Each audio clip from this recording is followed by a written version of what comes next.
Bienvenidos a esta catequesis que vamos a tener en este día, dando continuidad al tema que ya venimos desarrollando sobre el conocer a Jesús por medio de sus parábolas. Hoy nos vamos a concentrar en una parábola que también es exclusiva del Evangelio de Mateo, que es una parábola, más bien dos, la parábola del tesoro y la parábola de la perla. Comencemos por invocar la presencia de Dios sobre nosotros y pedirle al Espíritu Santo que nos asista de modo especial para que esta catequesis sea de mucho provecho espiritual para cada uno de nosotros y nos ayude a fortalecernos siempre en nuestra fe, en el conocimiento de Cristo, en la apertura del Espíritu Santo. En el nombre del Padre, y del Hijo, y del Espíritu Santo. Amén. Ven, Espíritu Divino, manda tu luz desde el cielo. Padre amoroso del pobre, don en tus dones espléndido, luz que penetras las almas, fuente de mayor consuelo. Ven, dulce huésped del alma, descanso de nuestro esfuerzo. Tregua en el duro trabajo, brisa en las horas de fuego. Gozo que enjuga las lágrimas y reconforta en los duelos. Entra hasta el fondo del alma, divina luz y enriquece. No mira el vacío del hombre si tú le faltas por dentro. Mira el poder del pecado cuando no envías tu aliento. Riega la tierra en sequía, sana el corazón enfermo. Lava las manchas, infunde calor de vida en el hielo. Toma el espíritu indómito, guía al que tuerce el sendero. Reparte tus 7 dones según la fe de tus siervos. Por tu bondad y tu gracia, dale el esfuerzo su mérito. Salva al que busca salvarse y danos tu gozo eterno. Amén. Concentrémonos entonces en esta enseñanza que nos trae el Evangelio de Mateo hoy. Estamos en el capítulo 13 y del versículo del 44 al 46. El reino de los cielos es semejante a un tesoro escondido en un campo, que al encontrarlo un hombre vuelve a esconderlo y por la alegría que le da, va, vende todo lo que tiene y compra el campo aquel. También es semejante el reino de los cielos a un mercader que anda buscando perlas finas y que al encontrar una perla de gran valor, va, vende todo lo que tiene y la compra. Aquí nos damos cuenta que estamos ante dos parábolas muy breves, pero que tienen un mismo fin de parte de Jesús, de ayudarnos a comprender el reino de Dios, el reino de los cielos. El reino de los cielos es semejante a, fíjense que es la expresión que utiliza en las dos realidades.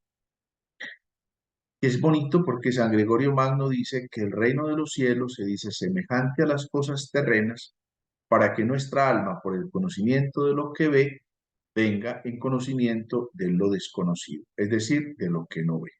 ¿Cómo Jesús se vale de unas realidades que los que escuchan comprenden para ayudarnos a comprender una realidad que es mucho más grande y a veces, ¿por qué no?, mucho más incomprensible?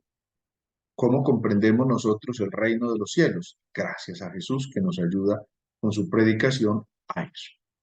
Vamos a dividir entonces para esta catequesis estas dos parábolas para poder reflexionar sobre cada una de ellas. Si miramos la primera, es solo el versículo 44 del capítulo 13 de Mateo. El reino de los cielos es semejante a un tesoro escondido en un campo que al encontrarlo un hombre vuelve a esconderlo y por la alegría que le da, va, vende todo lo que tiene y compra el campo aquel. Podríamos encontrar entonces 5 palabras claves que nos ayudan a discernir un poquito esta parábola del día de hoy. La primera sería el reino de los cielos. Recordemos que el centro de la predicación de Jesús es el reino de los cielos. Tanto así que el mismo Jesús comienza su misión mesiánica con ese anuncio. Cuando en Marcos capítulo 1, versículo 15, en lo primero que dice el Evangelio de Marcos, cuando pone a hablar a Jesús es, el tiempo se ha cumplido y el reino de Dios está cerca. Por consecuencia, conviértete. El reino de Dios está cerca. La tarea de Jesús es clara. La tarea es predicar el reino de Dios. Eso señala la plenitud de los tiempos, como nos va a decir más adelante San Pablo repetidamente en una de sus cartas.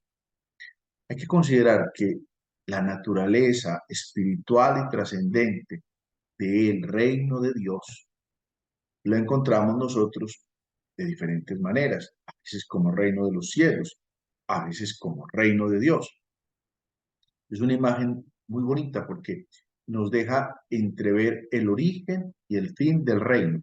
El origen y el fin son los cielos, así como la divinidad o la dignidad divina y humana de Cristo. Así comprendemos que el reino de Dios se concreta históricamente con Cristo, porque el reino de Dios es el reino de Cristo. Eso nosotros lo debemos tener casi bien claro, de manera que podamos comprender el Evangelio. Si comprendemos que el anuncio de Cristo es el reino de Dios, el reino de los cielos, que se ha abierto para permitir que todos los seres humanos podamos entrar ahí, entonces nos damos cuenta que la tarea de nosotros es encaminarnos al encuentro pleno con Dios.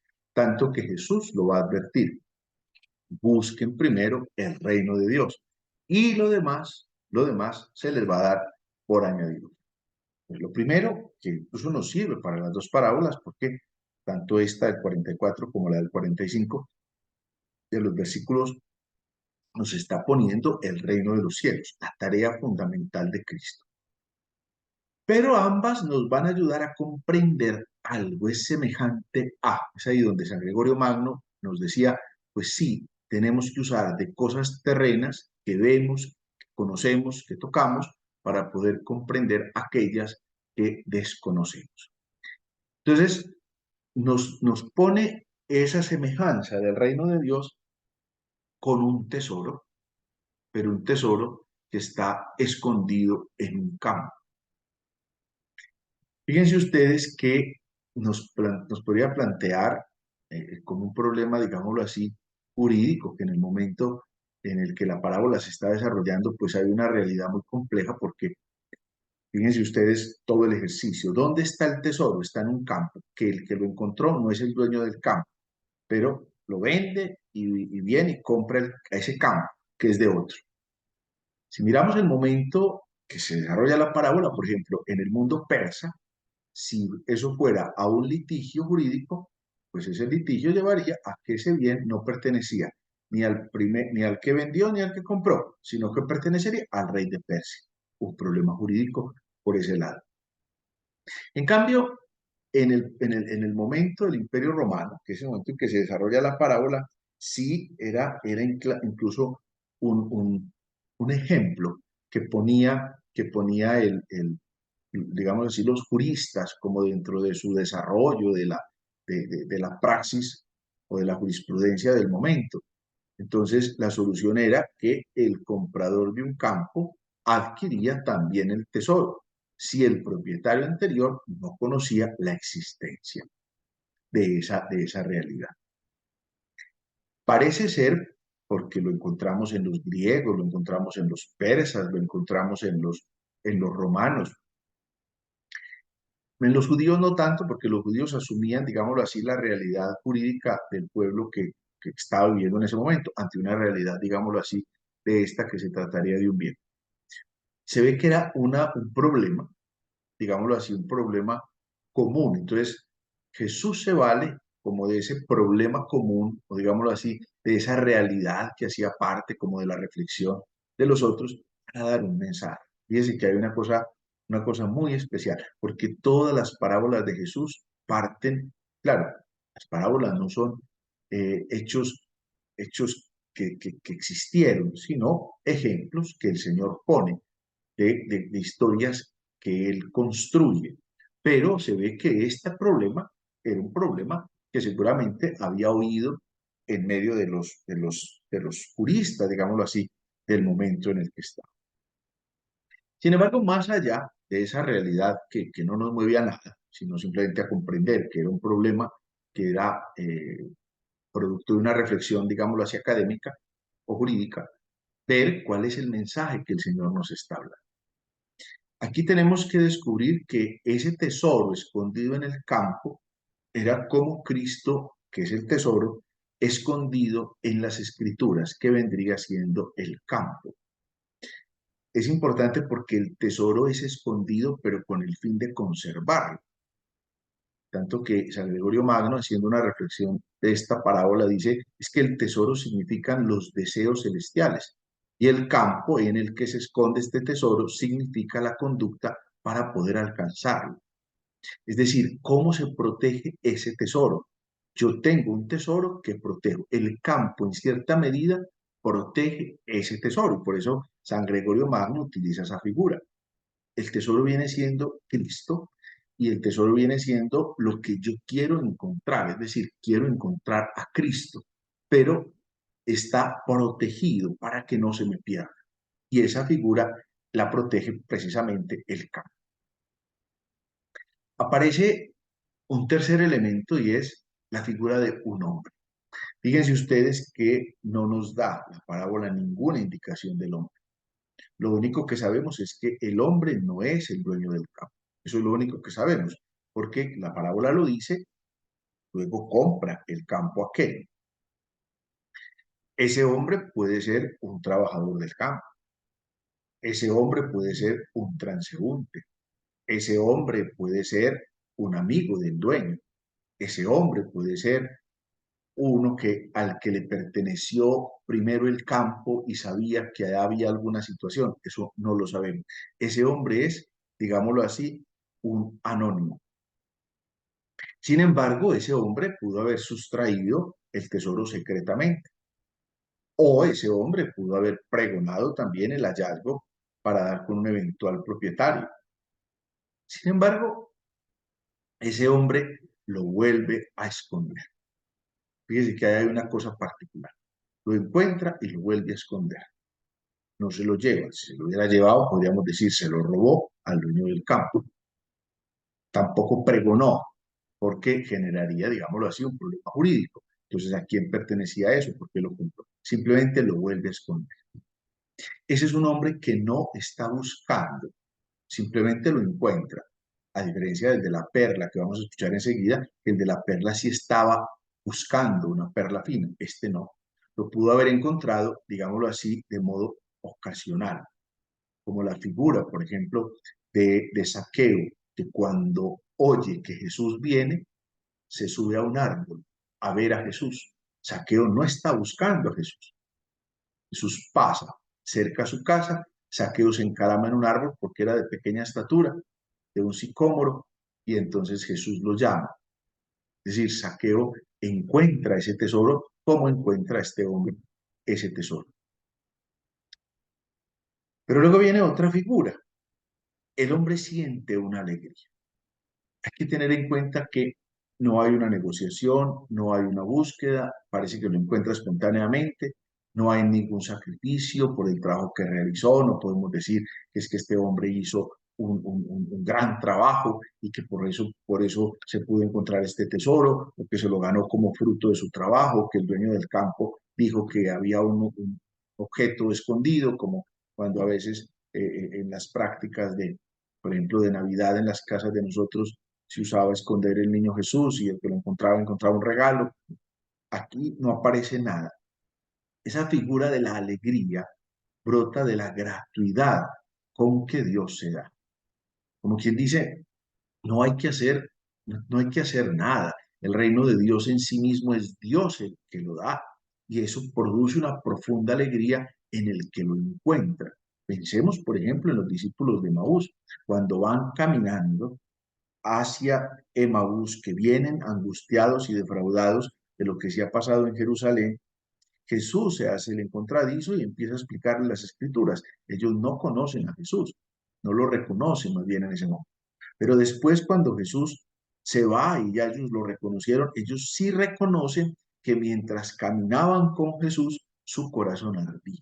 Fíjense que es el ejemplo de la alegría que siente el que ha encontrado precisamente ese tesoro. Y viene lo último, que es muy significativo, y es que ese hombre vende todo lo que tiene. El hombre podía retirar el dinero del banco, ¿no? Podía vender una parte de sus bienes o tomar un dinero prestado para comprar el campo. Podría después venir y sabía que con el tesoro lo recuperaba. Sin embargo, la parábola nos marca una figura muy especial. Vende todo lo que tiene. Es decir, la parábola nos ayuda a descubrir la apuesta decidida del descubridor de ese tesoro. Renuncia a todo lo demás para poder adquirir el reino de los cielos. Fíjese que es una cosa particular. Ese tesoro transforma radicalmente la vida del que lo encuentra, porque ese tesoro es el reino. Tanto que Jesús lo va a decir, busque primero el reino de Dios. Lo demás se dará por añadidura. Porque sí, compra el campo aquel, pero ¿para qué compra el campo? Porque allí está el tesoro. En cierta medida, el campo no interesa, interesa ese tesoro.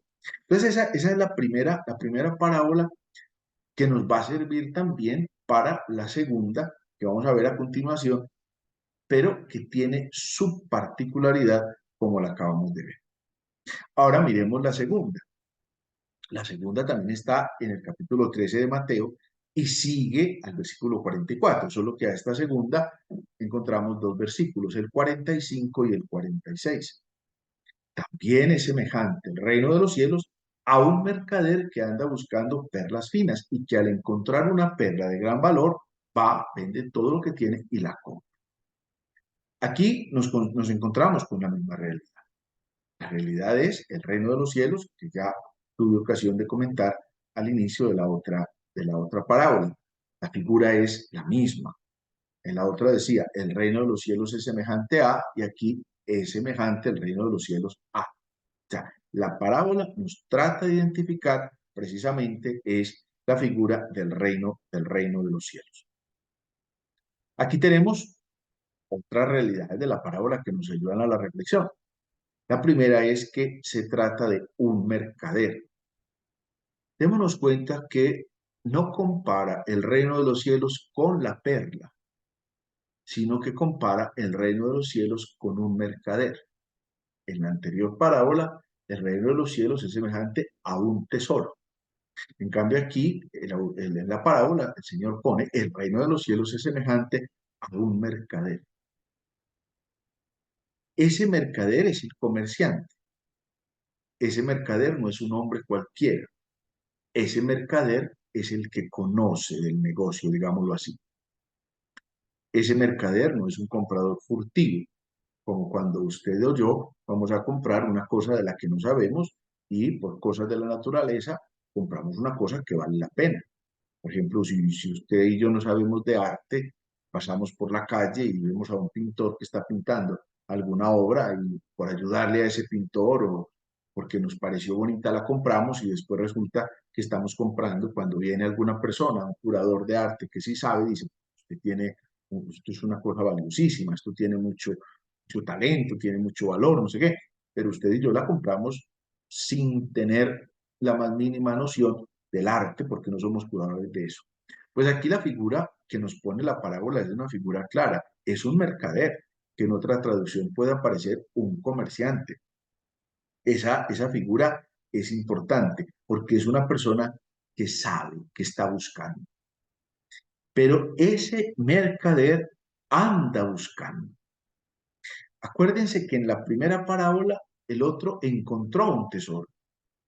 Da a entender la parábola que lo encontró espontáneamente, que no estaba buscando nada. En cambio, este está buscando. Fíjese que es una figura muy especial, porque es la figura del que quiere encontrar. Esa figura es muy bonita, que es la figura de muchos creyentes. Pienso yo, por ejemplo, en San Agustín. No sé si han tenido ocasión de conocer a San Agustín, es un santo fascinante. San Agustín, antes de volverse cristiano, fue mucho lo que buscó. En muchas partes, él buscaba conocer la verdad. Es un hombre inteligentísimo, brillante, quizás uno de los hombres más brillantes que ha tenido la iglesia. Y él buscaba y buscaba. Y luego termina, cuando encuentra a Jesús, entonces termina exclamando, tarde te hallé, oh hermosura siempre nueva y siempre antigua. Yo te buscaba, desaforadamente, y tú estabas dentro de mí. Esta figura es interesante porque es el que anda buscando y sabe lo que está buscando. Porque fíjese que es, como les decía ahorita, es un mercader y está advirtiendo, anda buscando perlas finas, sabe lo que está buscando. Es decir, sabe que está buscando, en el caso de la parábola, sabe que está buscando el encuentro. Pero viene la tercera figura, o la cuarta, pues considerando el reino de Dios como la primera también, y es encontrar una perla de gran valor. Él está buscando la perla.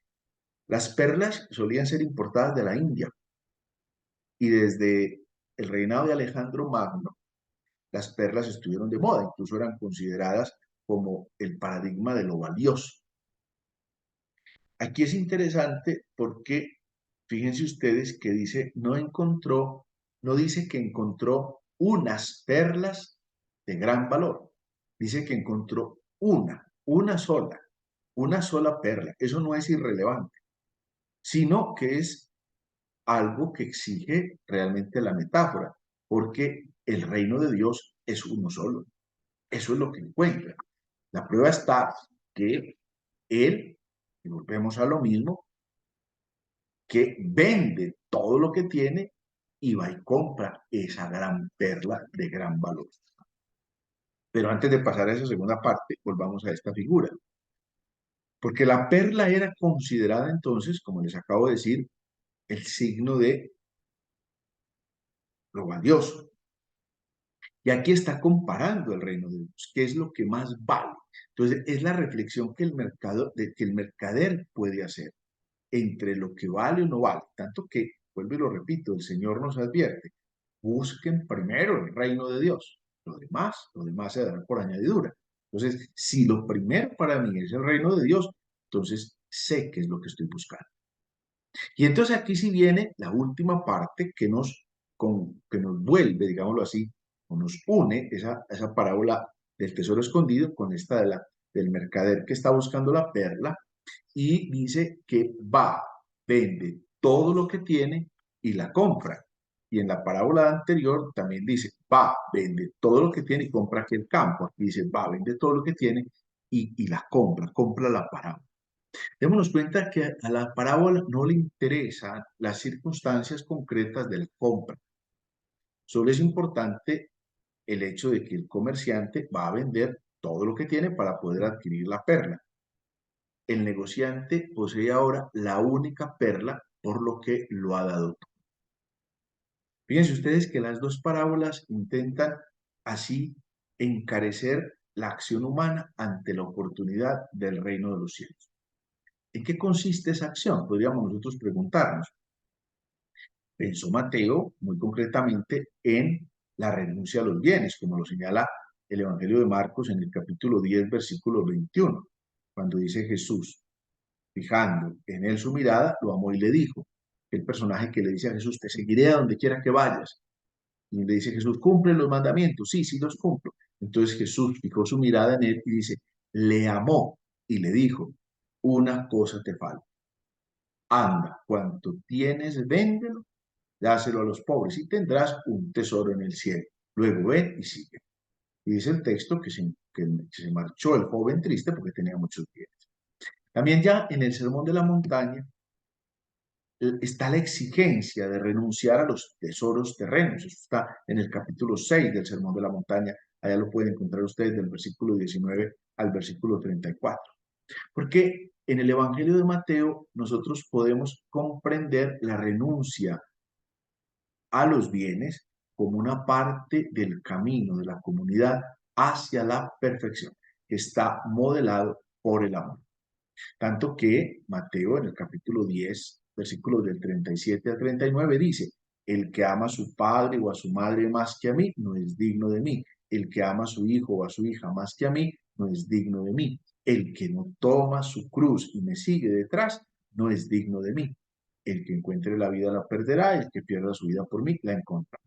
Y esa misma figura la va a presentar San Pablo, que consideró basura todo lo anterior en comparación con el Evangelio, como lo exclama en la carta a los Filipenses, en el capítulo 3, versículo 8, cuando dice, y más aún, juzgo que todo es pérdida ante la sublimidad del conocimiento de Cristo Jesús mi Señor, por quien perdí todas las cosas y las tengo por basura para ganar a Cristo.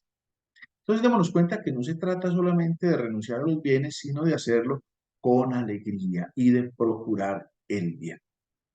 Tanto que San Gregorio Magno lo cierra, digámoslo así, la reflexión sobre estas parábolas con una frase muy bonita. Es que quien llega a conocer perfectamente la dulzura de la vida celestial, en cuanto es posible, abandona con sumo gusto tanto cuanto ama. Démonos cuenta entonces que la parábola o las dos parábolas nos concentran en el encuentro con el reino, el poder identificar el reino de Dios. Cristo es el reino. Y por eso la procura esencial que nosotros debemos tener es precisamente el encuentro con Cristo, que es el reino, es nuestro tesoro, es nuestra prioridad. Digámosle al Señor que a la luz de estas parábolas nosotros seamos capaces de identificar lo que es esencial en nuestra vida cristiana. Nos encomendamos a la Santísima Virgen y le pedimos a ella que interceda por nosotros en este día. Bajo tu amparo nos acogemos, Santa Madre de Dios. No desprecies las oraciones que te dirigimos en nuestras necesidades. Antes bien, líbranos de todo peligro, oh Virgen gloriosa y bendita. Amén. La bendición de Dios Padre, Hijo, Espíritu Santo, descienda sobre ustedes y les acompañe siempre.